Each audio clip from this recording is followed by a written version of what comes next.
Hello. So मी recently OnePlus 3 घेतला आहे. Buds I don't know तुम्हाला दिसत आहे की नाही, पण लेट्स डू द अनबॉक्सिंग. हे आहे ते प्रॉपर फिटिंग होते, मला सायलेंट होऊन चालतो. बॉक्समध्ये अजून पण तेच मॅन्युअल वगैरे असतं. मॅन्युअल्स वगैरे नेव्हर सेटलवाला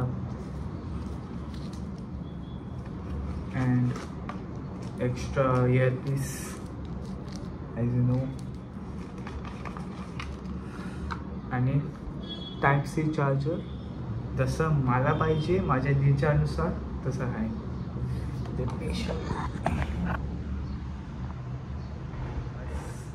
आतासाठी एवढंच. मी काय फोन रिव्ह्यूवर तर आहे नाही, आणि इयरफोन्स पण आहे काय टेक्निकल मला काय ज्ञान नाही आहे. मला फक्त इयरफोन पाहिजे होते आणि मी हे घेतले आणि मला विचार केला की अनबॉक्सिंग करावे. सो मी हे अनबॉक्सिंग केलं. Thanks for watching.